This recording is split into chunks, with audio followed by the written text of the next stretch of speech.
of project they can do to address the problems.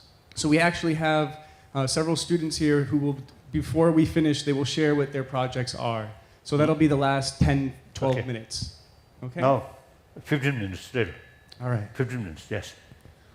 Your Holiness, it's a real privilege to be here today, and I thank you for being able to answer our questions. Peace has always been a large part of your philosophy, and you truly believe in it. Yes, no. Yes. I myself don't share those views, but I'd like to know what you think would be the best approach against a terrorist organization in today's world, which doesn't listen to peaceful measures and doesn't listen to what other ideas might be. So that's now really serious matter. I think we are experiencing result of past mistake and past negligence right now. In 20th century, you see too much sort of relying force and spend a lot of money building more destructive weapon. So, there's some story. One occasion, one time you see Stalin, you see, asked someone how many divisions which possess the Vatican, Pope, His Holiness Pope. So he always calculate the military forces, military strength. So Pope, quite sort of influential person, so he thought that there must be a big force. So that kind of sort of way of thinking. If we, in the 20th century, emphasis, as I mentioned, you see, inner peace, then, and particularly in the education field, not preaching in temple or church, but through systematic sort of program to educate these inner values, mainly based on scientific finding, not based on quotation or God or Buddha. Then perhaps today these things may not happen, or at least much smaller. But I think because, you see, we believe ultimate decision maker is force.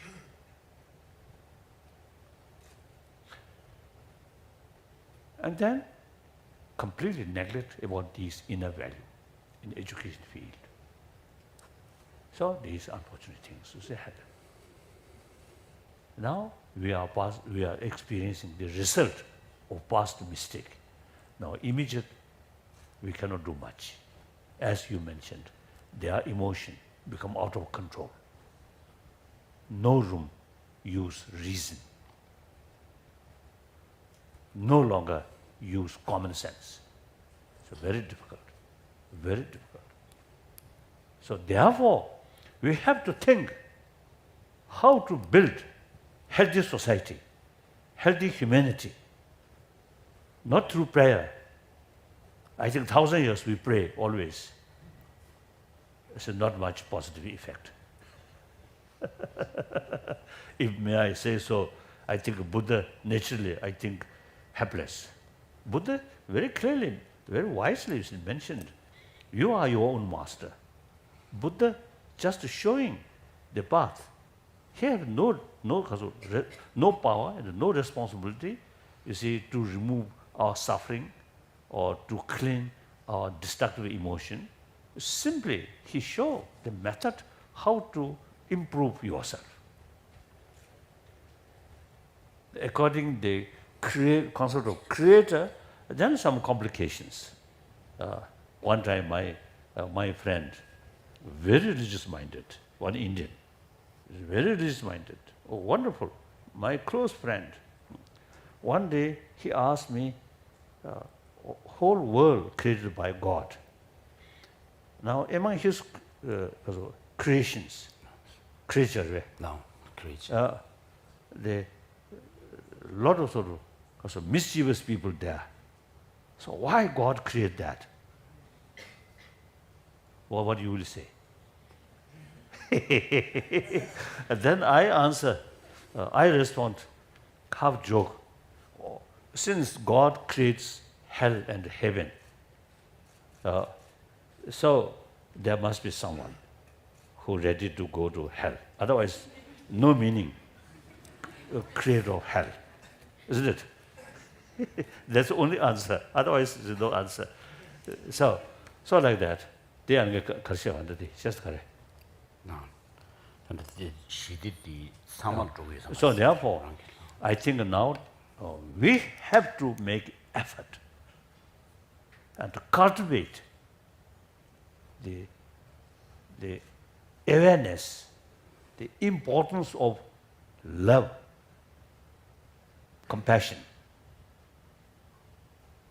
Not for next life, or not for God or something, but your very day-to-day life, including your health. These are important. We can educate. Now already in British Columbia, in Canada, say the state level, the government officially announced within the state, the education should include certain education about warm-heartedness, strictly secular way. And then in America also, you see some scientists already carry, you see, such a project. So quite positive sort of result there. Now sooner or later, this country, India, you see, you should start. Because it's the concept of secularism. In the West, something very new. In this country, over 3,000 years old concept. And India's own sort of constitution based on secularism. So according to Indian understanding, secularism not at all disrespect religion, but rather respect all religions and also respect non-believer. That's very, very relevant to today's world. Out of 7 billion, over 1 billion are non-believer. So if we try to pursue these people, moral ethics based on religion, then they never pay attention. Secular, through secular education, mainly based on our common experience, common sense, and scientific finding, then they understand importance of this inner value. Clear? Like that. So I'm hoping eventually in this country, we should. Now next few days, I also see some, now there are some programs, you see some discussion with educationists, with scientists about moral ethics, these things, purely secular way. So you, this young Indian, now you have the responsibility. Now you think more seriously these things. Then you can make, I think, significant contribution for rest of the world. Really. Like that. Then, one question. I think 2 questions. Yes? Now? Yes? Here. Then that white shirt, yes.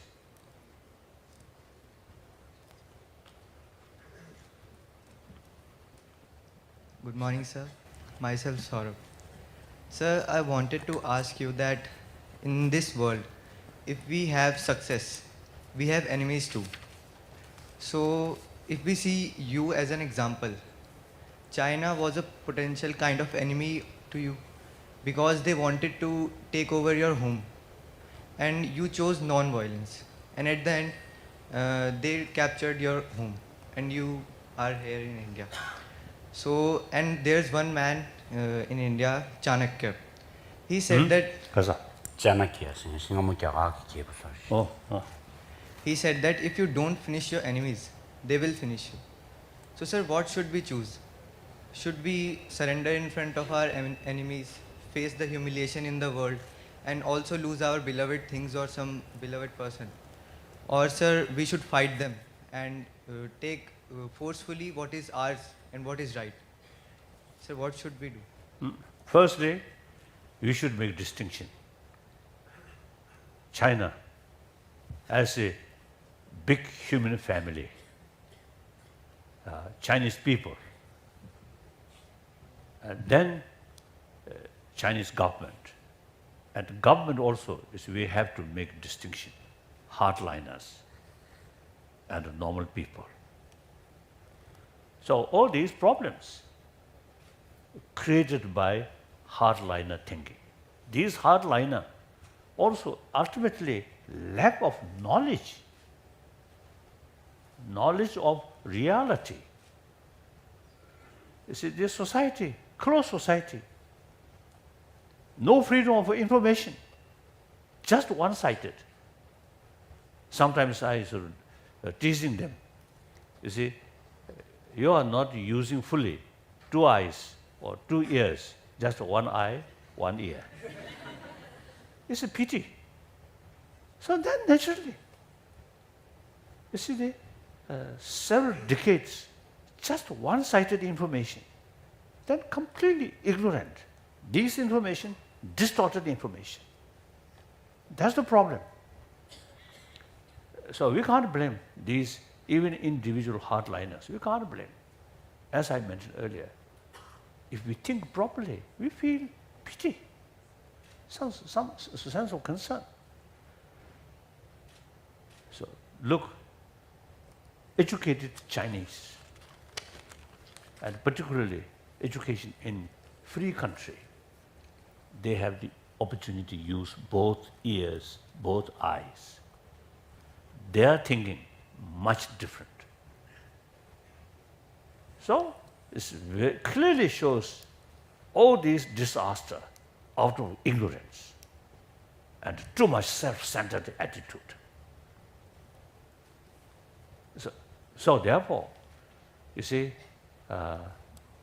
if we develop some kind of negative anger, and then you see just sort of what's the kasoda, ka, or say, or with anger and consider Chinese enemy, that's self-destruction.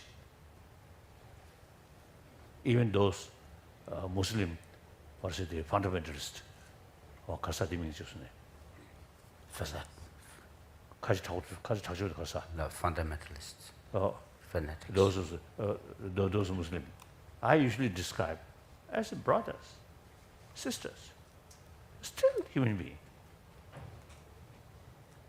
If we make distinction, oh, these are enemy, very bad, then we ourselves, you see, create some wall. Then possibility of, you see, eventually change, then stop pushing them. Oh, enemy, terrorist. If you bring, no matter what their attitude, bring together. Still, we are human brothers, sisters. We have to live on this planet.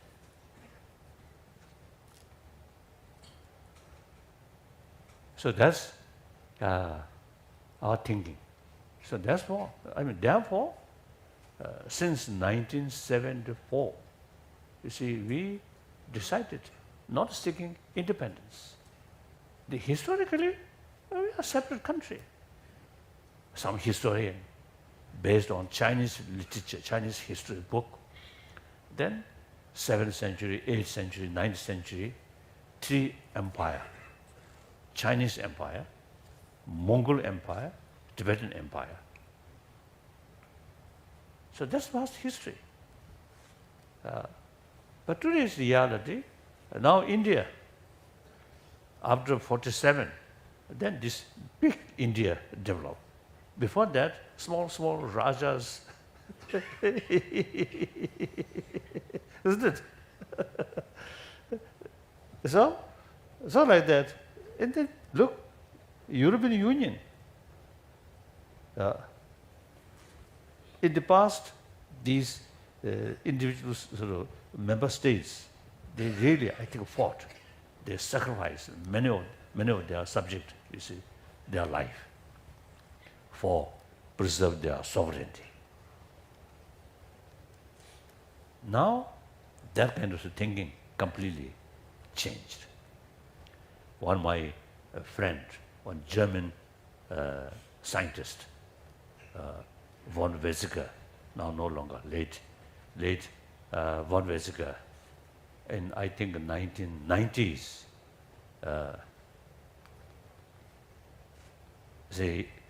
I learned quantum physics from him also. One David Bohm, an American, I think English or American, I learned quantum physics. I think too strong word, some kind of lessons from him. So I often describe myself as a hopeless student, a wonderful teacher. The reason I describe myself as a hopeless student is when I listen their explanation about quantum physics, it seems I understand something. After finishing their lesson, nothing left. So that means hopeless student, isn't it? So von Weizsäcker, one time he told me, when he was as a young German, and then every German eye, French is their enemy. Similarly, in French eye, Germany is their enemy. Then 1990s, around that period, that kind of sort of attitude completely changed. No longer that kind of. So, you see, I admire the spirit of European Union. Different language. And also India. Look, East India, South India, West India, North India, different language, different script. All satisfy part of Indian Union. Sometimes a little complaint maybe here and there, but there is some few individual, but overall, completely satisfied with India's democracy, India sort of as a religious freedom, and then rule of law. Sometimes India's rule, once you court case, then it takes several years. I think a father put the case, then father gone, then their son. Isn't it? This I think too slow. I think one time Pandit Nehru, I think during the 62 conflict with Chinese, then Pandit Nehru used to express India like elephant. You see, it takes time to stand up. One stand very strong. I think that's very true. Sometimes India's movement too slow.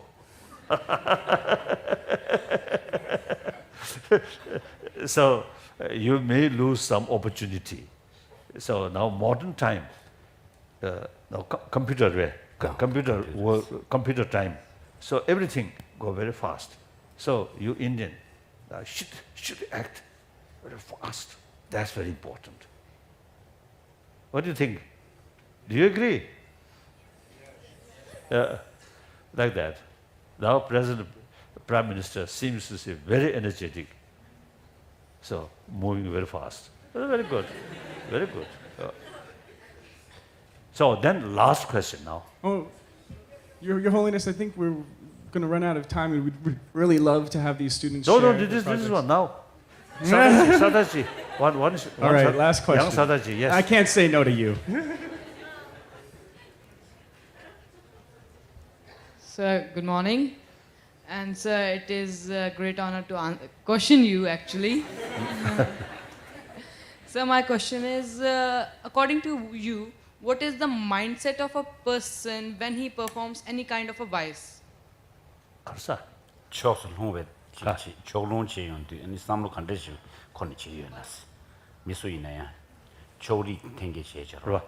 디 지디잠 삼로 간데라지 코니 기치기 Actually, you see, as I mentioned earlier, feeding, take care yourself and love self. That's a biological factor. That's important for one's own survival. But then, that sort of feeding go extreme, then extreme self-centered attitude. Then usually it's a too much self-centered attitude, then can't see the reality. And then here, education, really important role. And secular ethics, very important. I think education, brain, you see, brings you look, those things look from wider perspective. When we try to understand the reality, we have to look from all different dimensions. From one dimension, you can't see the reality. We must look all four dimension, or above, below means 6th dimension. So in order to do that, your mind must be open, unbiased, should not fixed one side of the dimension. Okay. So that education, brain, animal cannot do that. Only we human being. So education help that. Then moral ethics, you see, combined with human intelligence. And then the knowing the reality, not used for destruction or harmfulness, but some benefit, like that.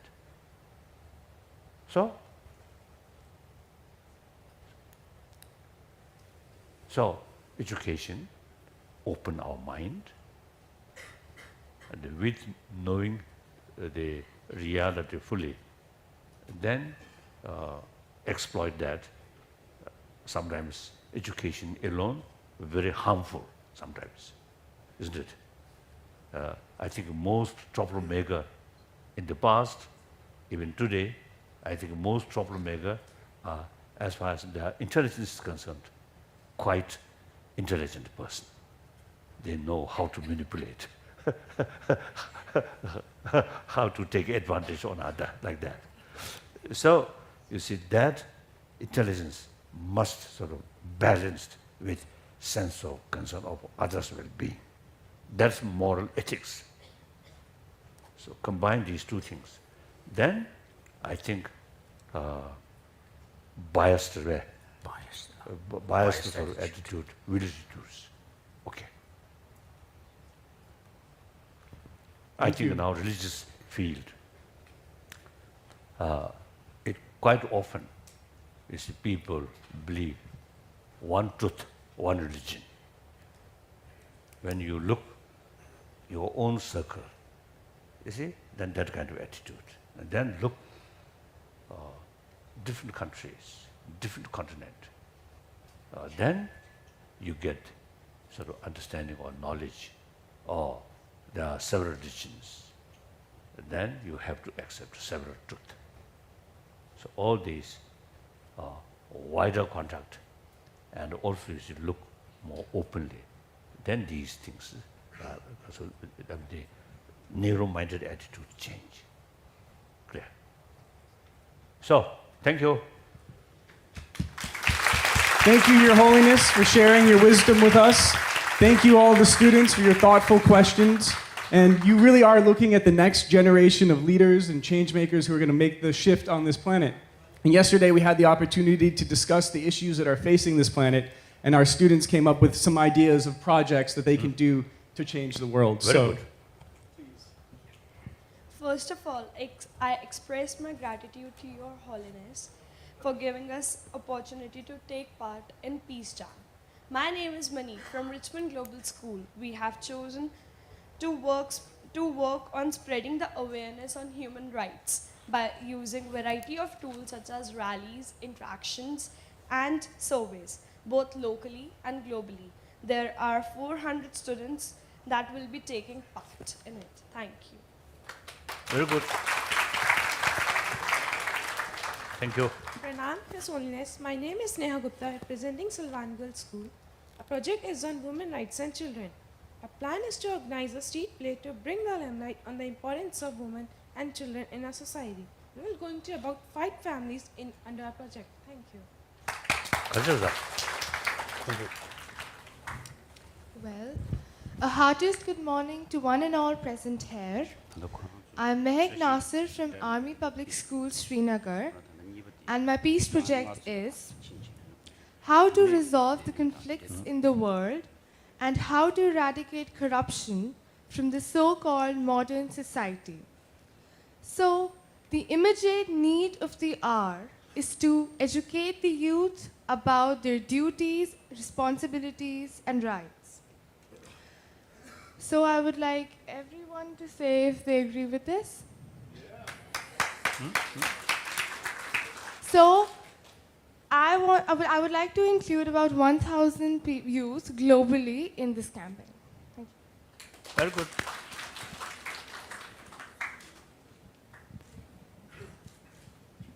Good morning, the Great Holiness, and everyone. I'm Isha Singla, and a representative of Mount Abu Public School, Sector 5, Rohini. The issue that our school has taken up is of environment sustainability in connection with poverty. The school is passionate for conserving the environment and accomplishing the tasks. The used foil papers were sent for recycling, and the money generated from their sales will be donated as a help to underprivileged children, as well as the amount generated from the sales of school's scrap is going to be used for the construction of portable toilets for slums. The school strives to serve the society through this noble gesture. Thank you. Wonderful.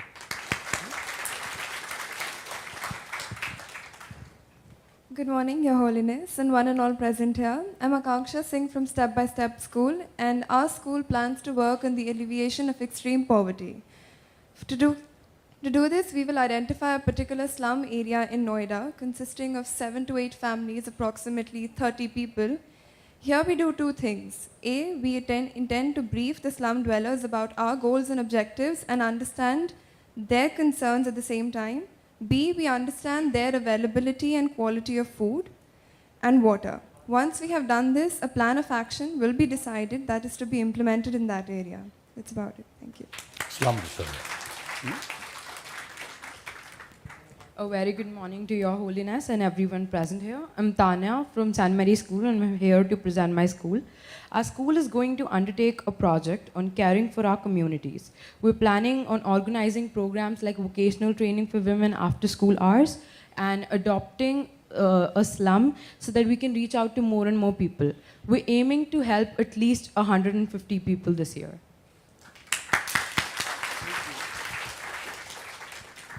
Good morning, His Holiness. I'm Rajan from GD Goenka.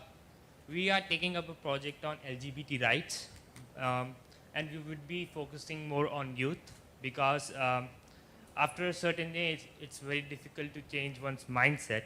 So we would be organizing awareness campaigns and workshops, and there are approximately 2,000 children in our school, and we would like to get all of them involved. Thank you.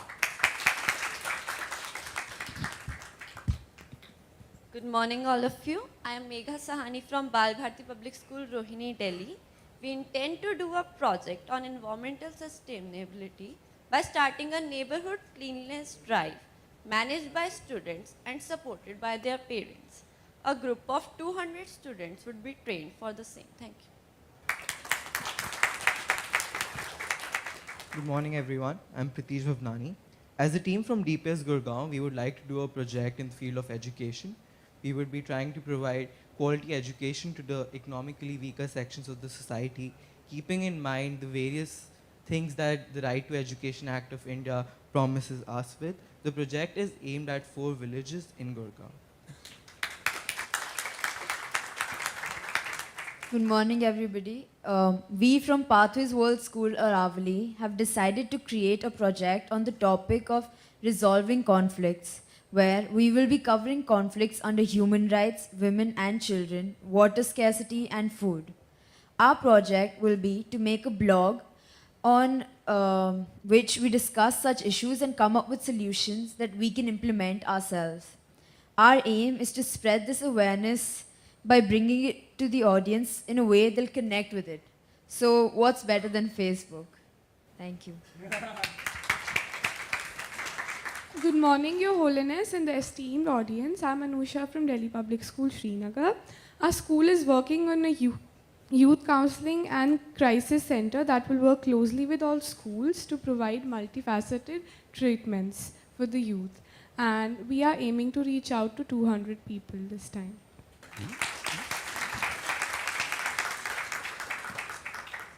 I would like to extend my heartfelt greetings to His Holiness and organizing committee and everybody present over here.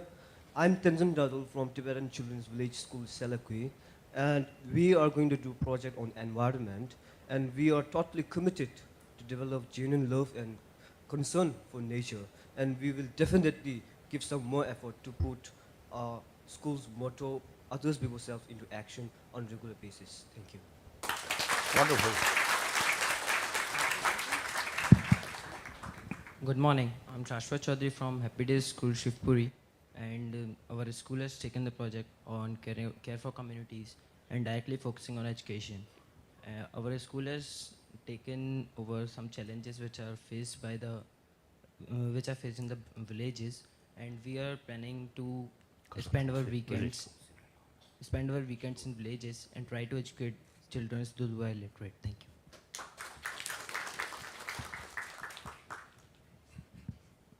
Good morning to everyone present here.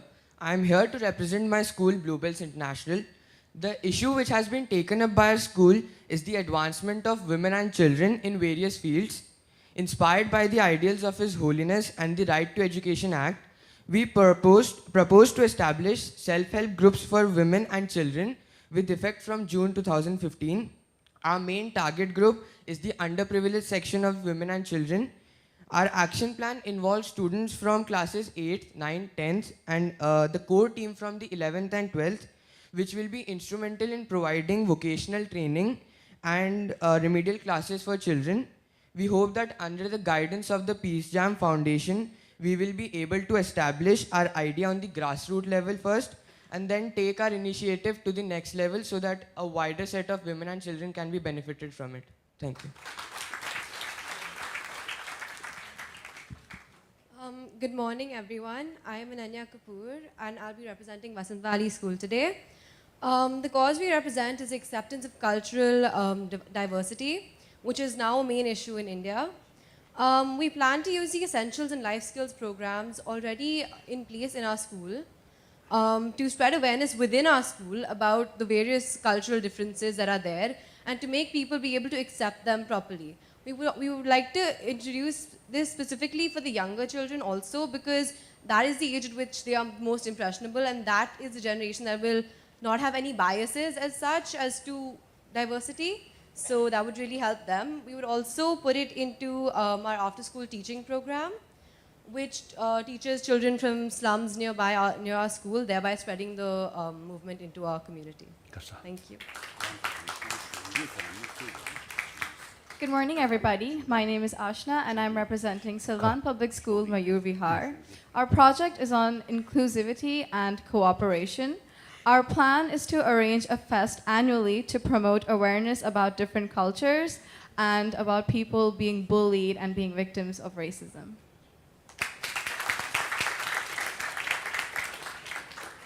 Good morning, everyone. I am Vedika Parthi from Springdale School, Dholakua. The issue we have taken up is women and children's rights. Through our community service program, we will be working in the nearby village area for the development and protection of women and children's rights. Students of senior school as well as teachers will conduct sessions for empowering vocational skills to underprivileged women and children. Under our literacy program, we will encourage donation of books and emphasize on each one, teach one.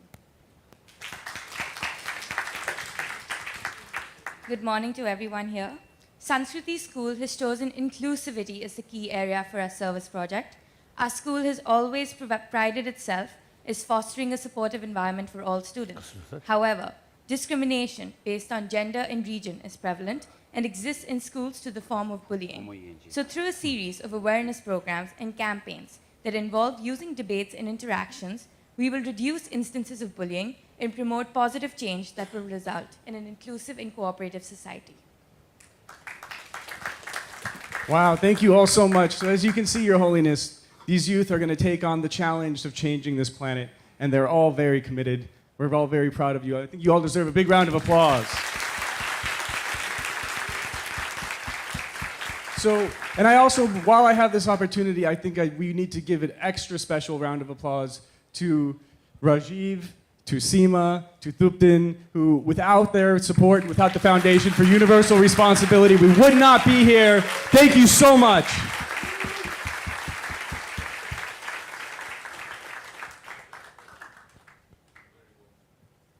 Thank you, Your Holiness.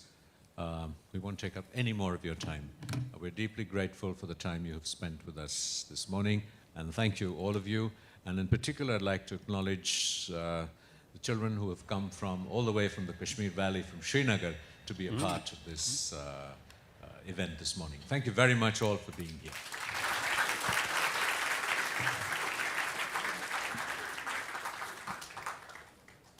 So your your ideas, projects, wonderful. Now everything depends on action. Should not just live on ideas, or nice word, must work. I think now here I think I can share my own experience. Age 16, I lost my freedom. Age 24, I lost my own country. Then now over 56 years as a refugee. Besides look after the Tibetan refugee community. But also you see, really, as it is sad news constantly. In such sort of Under such circumstances. No, under such circumstances. Oh, you see, we never give up our hope and our determination. So all, you see, your work or plan is ultimately depend on your own self-confidence and determination. These things are not easily achieved, but constant effort without losing your determination. Then any work which ultimately benefit to the society will support. So ultimately we'll succeed, right? So that's I want to share with you. So thank you. Then organizer, also thank you very much.